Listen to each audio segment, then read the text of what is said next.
Hi வணக்கம், welcome to happy taste buds. இன்றைக்கி நம்ம ஒரு சைட் டிஷ் ரெசிபி தான் பார்க்க போகிறோம். அதுவும் தோசை, இட்லி அதுக்கு எல்லாமே இது சூப்பராக இருக்கும். மிளகாய் சட்னி இது எப்படி செய்யுதுன்னு பார்க்கலாம்.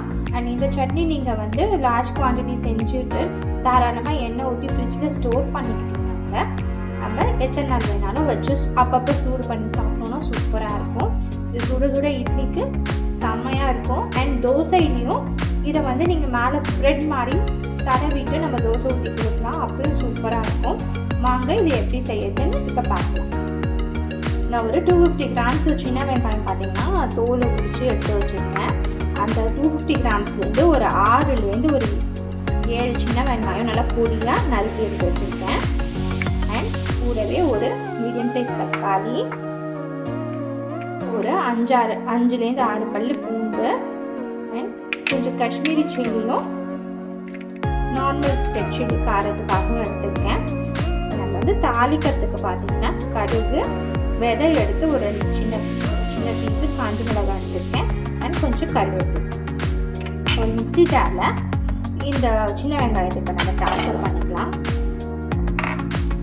இது கூடவே நம்ம அரிஞ்சு வச்சுருந்தோம் இல்லையா ஒரு தக்காளி, இதையும் ஆட் பண்ணிக்கோங்க. நான் எடுத்துருக்க பூண்டு பல் பார்த்தீங்கன்னா பெருசாக இருக்குது. ஸோ நான் ஒரு 5 பல்லு பூண்டு எடுத்துருக்கேன். நீங்கள் ஒரு 7லேருந்து 8 பல்லு பூண்டு சேர்த்துக்கலாம். கலருக்காக ஒரு 4 காஷ்மீரி சில்லியும் 2 நார்மல் சில்லியும் எடுத்துருக்கேன். இது கூட நம்ம இன்னைக்கு ஒரு 1/2 டீஸ்பூன் காஷ்மீரி சில்லி பவுடர் சேர்த்துப்போம். இது கூடவே ஒரு 1/2 டீஸ்பூன்லேருந்து 3/4 டீஸ்பூன் அளவுக்கு ப்ளைன் சில்லி பவுடர் சேர்த்துக்கலாம். என்னோடய சில்லி பவுடர் கொஞ்சம் நல்ல காரமாக இருக்குது, அதனால் நான் 1/2 டீஸ்பூன் சேர்த்துக்கிறேன். உங்களுக்கு நார்மலாக இருக்கும்னா நீங்கள் 3/4 டீஸ்பூன் சேர்த்துக்கோங்க. இது கூடவே தேவையான அளவு உப்பு நான் ஒரு 3/4 டீஸ்பூன் அளவுக்கு சேர்த்துக்கேன். நம்ம அதையும் சேர்த்து இப்போ இதை வந்து நல்லா மைய அரைச்சி எடுத்துகிட்டு வந்துடலாம். அரைச்சிக்கும் போது சும்மா கொஞ்சோண்டு 1 டீஸ்பூன் இல்லை 2 டீஸ்பூன் தண்ணி ஊற்றிக்கோங்க. அதுக்கு மேலே வேண்டாம். இப்போ அரைச்சி நம்ம இதை எடுத்துக்கணும். இந்த மாதிரி நல்லா பேஸ்ட்டாக அரைச்சி எடுத்துகிட்டு வந்துக்கோங்க. இதில் பார்த்தீங்கன்னா நான் ஒரு 1.5 டீஸ்பூன் அளவுக்கு தான் தண்ணி சேர்த்துருக்கேன். நம்ம தக்காளி சேர்த்ததுனால நல்லா அதுலேயே தண்ணி வந்து நமக்கு கிடச்சிடும் அரைக்கிறதுக்கு. இப்போ நம்ம இதை தாளிச்சிக்கலாம். ஒரு கடாய் எடுத்துக்கோங்க. இந்த ரெசிபிக்கு நல்லெண்ணெய் சேர்த்தா டேஸ்ட் ரொம்ப நல்லாயிருக்கும். இது காரமாலாம் இருக்காது. நமக்கு சின்ன வெங்காயம் பார்த்தீங்கன்னா வதங்க ஒரு ஸ்வீட்னஸ் கொடுக்கும். ஸோ இது வந்து பசங்களுக்குமே ரொம்ப பிடிக்கும், சூப்பராக இருக்கும். தோசை மேலே ஸ்ப்ரெட் பண்ணி சாப்பிடும்போது ரொம்பவே நல்லாயிருக்கும். இப்போ நான் ஒரு 3 டேபிள் ஸ்பூன் அளவுக்கு நல்லெண்ணெய் சேர்த்துக்கிறேன்.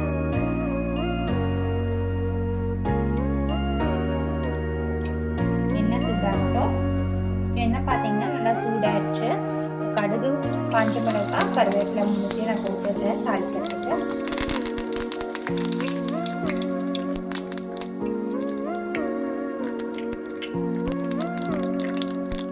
கடுகு பொரிஞ்ச உடனே நம்ம கட் பண்ணி வச்சிருந்தா வெங்காயத்தை சேர்த்துப்போம்.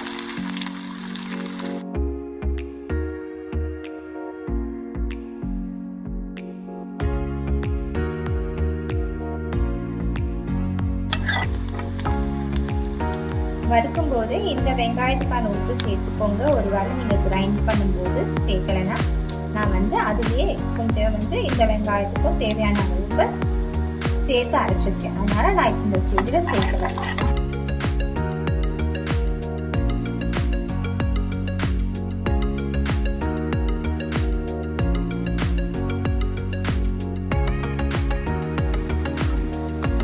ஓரளவுக்கு ஒரு கோல்டன் ப்ரௌன் கலருக்கு ஃப்ரை ஆயிடுச்சு. இந்த ஸ்டேஜில் நம்ம அரைச்சி வச்ச மிக்ஸிக்கு சேர்த்துப்போம். ஸ்லோ பண்ணிக்கோங்க, இது கொஞ்சம் தெளிக்கும்.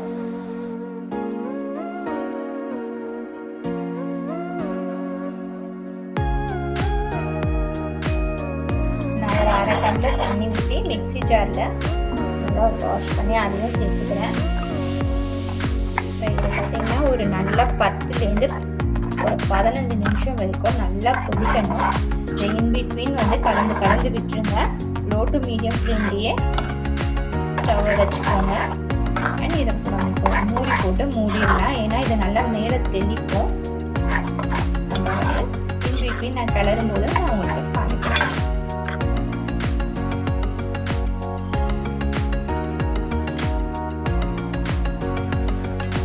ஓப்பன் பண்ணி பார்க்கலாம். ஒரு வாட்டி கிளறி விட்டுக்கோங்க. இந்த மாதிரி in between every 2 to 3 minutes வந்து கிளறி விட்டுட்டே இருங்க. சால்ட்டும் அதே மாதிரி செக் பண்ணிக்கோங்க. சால்ட் அண்ட் காரம் கரெக்டாக இருக்கான்ட்டு. இப்படி கம்மியாக இருந்துச்சுன்னா நீங்கள் இந்த ஸ்டேஜில் நீங்கள் மிளகாத்தூள் ஆட் பண்ணிக்கலாம். மூடிடுவோம்.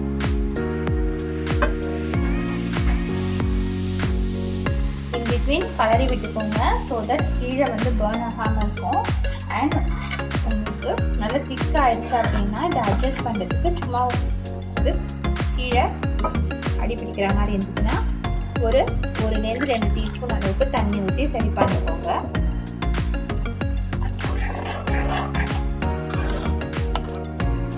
இன்னுமே கொதிச்சு இந்த எண்ணெயெல்லாம் மேலே வரணும்.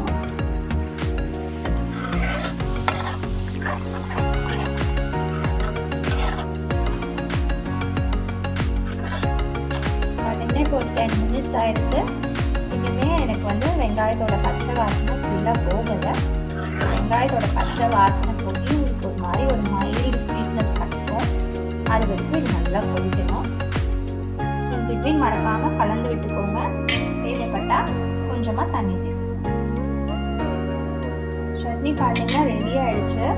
வெங்காயத்தோட பச்சை வாசனை எல்லாம் போயிடுச்சு. ஒரு மைல்டு ஸ்வீட்னஸ் இப்போ எனக்கு கிடச்சிருக்கு. அண்ட் அங்கங்கே பார்த்தீங்கன்னா எண்ணெயும் மேலே வந்துருச்சு. ஆனால் இந்த எண்ணெய் நம்ம ஊற்றினதே பத்தாது. இப்போ ஆஃப் பண்ணிவிட்டு இது மேலே வந்து நல்லா லாவிஷாக கொஞ்சம் ஊற்றி விட்டுருங்க. ஸோ தட் நமக்கு நிறைய நாள் ஸ்டோர் பண்ணிக்கலாம். இப்போ நான் தோசையில் ஸ்ப்ரெட் பண்ணுறதும் நான் இப்போ காமிக்கிறேன் உங்களுக்கு. ஆல்ரெடி நான் ஒரு தோசை போட்டு வச்சுட்டேன். ஆஃப் பண்ணியாச்சு. சட்னி சூப்பராக ரெடி ஆகிடுச்சு. நம்ம இப்போ தோசையில் ஸ்ப்ரெட் பண்ணிடலாம். தோசை பார்த்தீங்கன்னா ஊற்றிட்டேன். நம்ம பிளெயின் தோசையோடையும் சாப்பிட்லாம், பட் ஸ்ப்ரெட் பண்ணியும் சாப்பிட்லாம். ஸோ நான் சர்விங் பண்ணி காமிக்கிறேன்.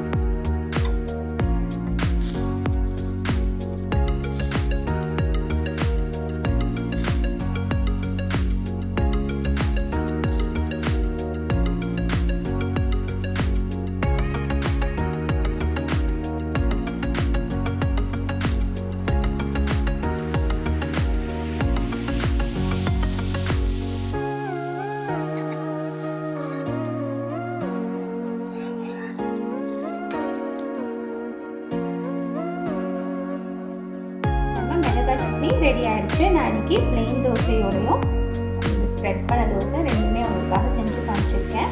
நீங்களும் இந்த ரெசிபியை கண்டிப்பாக ட்ரை பண்ணி பாருங்கள். பண்ணிவிட்டு எப்படி வந்துச்சுன்னு சொல்லுங்கள். அண்ட் இந்த சட்னி பார்த்தீங்கன்னா ட்ராவலிங்குமே நம்ம எடுத்துகிட்டு போகலாம். சட்னி கெட்டு போகாது. அண்ட் இந்த ரெசிபி உங்களுக்கு பிடிச்சிருந்துச்சுன்னா லைக் பண்ணுங்கள், ஷேர் பண்ணுங்கள். அண்ட் மறக்காமல் நம்ம சேனலுக்கு சப்ஸ்கிரைப் பண்ணுங்கள். தேங்க்யூ.